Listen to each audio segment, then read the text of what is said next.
Sveiki, o jums norisi, kad stovėtų Salomėjos Nėries paminklas toliau prie buvusios Salomėjos Nėries gimnazijos, Salomėjos Nėries mokyklos Vilniaus senamiestyje? Man tai visai nesinori, bet jūs tai jau žinot. Dabar, kadangi čia diary, tai apie einamuosius įvykius. Prie vis dar tebestovinčio tokio muilino Salomėjos Nėries paminklo. Kodėl vadinasi muilinas? Todėl, kad prie Santuokų rūmų tenai arčiau link Čiurlionio gatvės yra labai panašios stilistikos paminklas, kurį visais laikais vadino muilas. Ten yra motina, tėvas, apglėbęs vaikelį, supa kūdikėlį. Ten maždaug toksai irgi panašus į muilo gabalą, kaip ir šita 45 laipsniais persukta kenčianti salamutė. Ir prie to paminklo buvo susirinkę keli normalūs žmonės, gal pasakyčiau, kad žmonės, su kuriais galėčiau pasisveikinti ir kalbėtis apie kažką, tai ir įprastinė minia vurdalakų.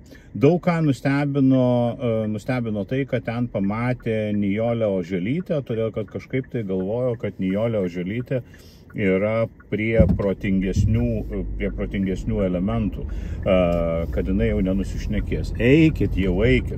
Aš esu pasakęs prieš visą eilę metų, kai Nijolė Oželytė prisijungė prie violetinio Garliavos Klonio gatvės patvorio viso judėjimo, kad bet kuriam projektui yra amba, kai prie jo prisijungia Nijolė Oželytė. Ir tai yra moksliškai patvirtintas faktas, todėl kad kai jinai prieš pat sąjūdžio pradžią prisijungė prie komunistų partijos, įstojo į komunistų partiją ir labai buvo excited ir viešai pasisakinėjo, kaip jinai tiki, kad čia jinai gero atneš įstojusi į tą partiją. Iš kur žinau, todėl kad yra dokumentiniai liudijimai. Tai va, kai jinai įstojo į komunistų partiją prieš pat atgimimo pradžią, tai neužilgo užsidengė dideliu variniu bliūdu visa komunistų partija ir visas komunistinis režimas. Tai va, nuo jos įstojančios. Kai jinai prisijungė prie violetinių Kikimorų ir vurdalakų senų sąjūdžio Klonio gatvėj, Garliavoj, tai visa ta chuinia irgi užsilenkė labai neužilgo. Projektui buvo amba, paskui Venckienė pabėgo į Ameriką ir visas šitas dalykas užsidarė kaip nepelningas kebabų kioskas. Tai va, ir dabar žmonės stebisi, ką ten veikia Oželytė. Oželytė labai seniai šnekėjo apie tai, jau kuris laikas jinai šneka, kad Salomėjos Nėries negalima kaltinti, nes jinai buvo, net atsigėriau, kad neužsikosėčiau, nes jinai buvo suklaidinta, jinai neklydo, bet buvo suklaidinta. Kiekvienas gali būti suklaidintas, bla bla bla bla bla bla bla bla bla bla bla bla bla bla bla bla. Salomėja Nėris nebuvo suklaidinta, jinai buvo Lietuvos išdavikė, jinai nebuvo suklaidinta lygiai taip pat kaip jinai tiesiog pasirinko suklysti, kaip savo laiku pasirinko suklysti nacių nusikaltėliai, kaip pasirinko suklysti prisijungę prie bolševikų ir kiti žmonės. Jinai pardavė Lietuvą, gavo už tai pakankamai daug pinigų ir pripažinimo ir viskas tuo ir baigėsi. Taip kad nereikia stebėtis, kad Nijolė Oželytė buvo tenai. Nieko naujo mes neišgirdom, tie patys ritualiniai dalykai, negalima perrašinėti istorijos ir taip toliau. Ne, istorijos niekas neperrašinėja, čia tiesiog yra istorija, kad Salomėja Nėris yra Lietuvos išdavikė, jinai išdavė Lietuvą, jinai jos ir kitų pastangomis jinai prisijungė prie to, kad Lietuva būtų okupuota Sovietų Sąjungos, jinai šlovino tą režimą ir iš to gerai gyveno. Kiti dalykai buvo ten išsakyti, kad, reiškia, jeigu nuimsim paminklą, tai prilygs Salomėjos Nėries išbraukimui iš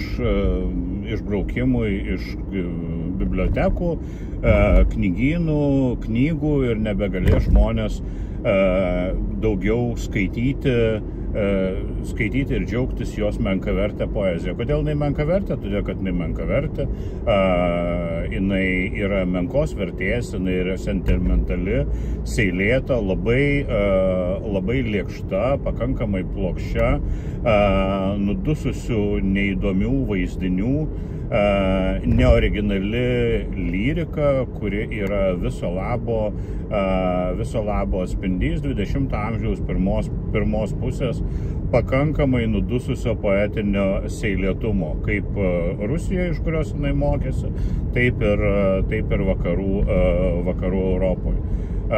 Tas Narglinas ten, pavyzdžiui, ruduo Paryžiui šlapia, bulvaruose šviesu, tai yra lygiai tas pats, kas artificial intelligence paveiksliukai, ant kurių dabar dročina senoliai ir senolės susėdę Facebook'e, kad ojojoj kaip gražu našlaičiai su tortukais. Tai ta prasme, čia yra verbalinis, lygiai tas pats, tik tai vizualinis, o čia verbaliniai našlaičiai su tortukais arba šaunuolė močiutė pasiekusi 160 metų jubiliejų.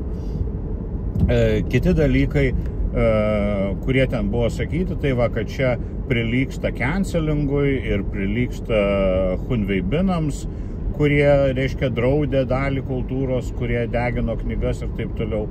Knygų, niekas nedegina, nepiskit proto, tai yra nesąmonė, kurią jūs šnekat ir jūs meluojat tiesiog, nes knygų, dar kartą pakartosiu, niekas nedegina ir deginti nesiruošia. Šitas paminklas yra ne jokioj nepalaidojimo vietoje, jisai yra pastatytas jai ne kaip poetei, bet kaip politizuotai režimo atstovė ir vėliavnešė, ir jūs tą puikiai suprantat, būtent todėl buvo pavadinta ir mokykla jos vardu, ir pastatytas paminklas. Visi gynėjai to paminklo nelabai, dar nemačiau, kad kas nors jį lankytų, prie jo ten dėtų gėles arba dar kažką tai panašaus darytų. Prie to paminklo fotografuodavosi anksčiau Salomėjos Nėries mokyklos mokiniai ir aš ten buvau fotografuotas savo laiku, kai mokiausi toje mokykloje ir tai absoliučiai nieko nereiškia, ten nieko sakralaus nėra. Nelabai aišku, kodėl ten Salomėjos Nėries, reiškia, tie artimieji išlenda ir aiškina, lyg tai jie turi kažkokią tai ekskliuzyvinę teisę aiškinti, kaip turi atrodyti mūsų miestas. Čia niekas neiškasinėja jų ten senelės ar prosenelės iš kapų. Jinai yra, čia kalba apie jos paminklą ir ar norim mes matyti šito žmogaus atvaizdą savam mieste, nes miestas yra lygiai taip pat mūsų kaip ir jų ir nereikia įsivaizduoti, kad jiem kažkokios tai ypatingos ekskliuzyvinės teisės priklauso. Maždaug reikia pasitarti su artimaisiais. Su Stalino artimaisiais kas nors tarėsi prieš nuimdami jam paminklą, kuris buvo Vilniuje prie stoties. Ką jūs čia šnekat? su Lenino artimaisiais tarėsi kas nors, su palikuonim ir išperom, reiškia, stribvaikiais to seno sifilitiko prieš tai, kaip Vilniuje Lukiškio aikštėje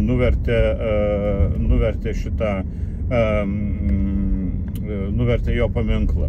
O Leninas irgi, tarp kitko, knygas rašė ir parašęs knygų dachuja daugiau negu Salomėja Nėris. Tai gal mes galim atskirti literatūrą ir filosofinę mintį nuo politikos ir toliau džiaugtis Lenino raštais.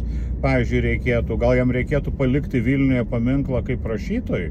Stalinas irgi knygų rašė ir irgi buvo ir teatro vertintojas, ir kinematografo vertintojas. Tai gal jam reikėtų palikti irgi paminklą, atstatyti kaip literatūros kritiko, kokią gatvę pavadinti jo vardu ar dar kažko. Tai maždaug Salomėja Nėris nebuvo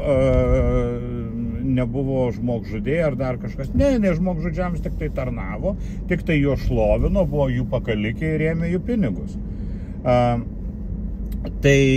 Bet kadangi mes matom, kad dabar šita visa chebra, kuri jau anksčiau pagarsėjo ir išsiskyrė iš kitų, vykdydama kažkokius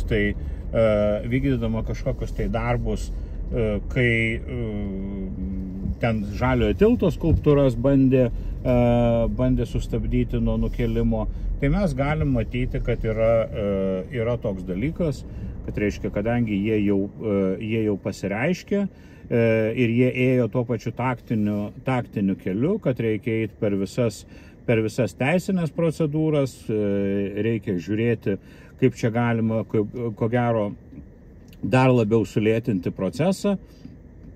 Tai jie tai ir darys su Salomėjos Nėries paminklu, valkios po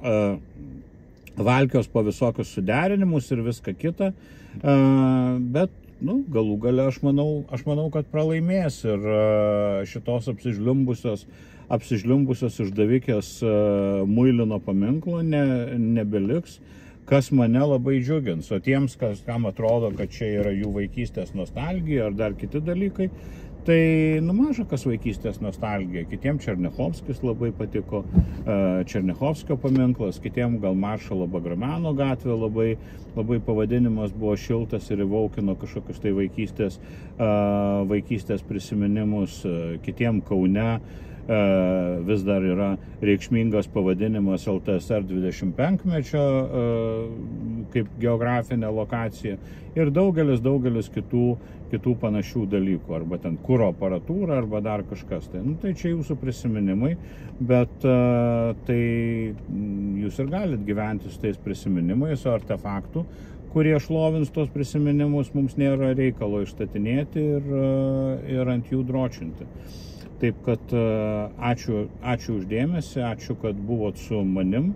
Tokios mano mintis apie Salomėją Nėrį ir apie visokius jos išperas, kur reiškia vis negali suprasti, kad jinai nėra taip universaliai mylima, kaip jinai universaliai mylima yra jų šeimoje. Ir apie Nijolę Oželytę, kuri yra kaip mirties angelas kiekvienam durnių projektui. Kai tik prisijungia Oželytė, tai projektui ir viso gero. Ačiū labai, kad klausėtės. Iki kitų kartų.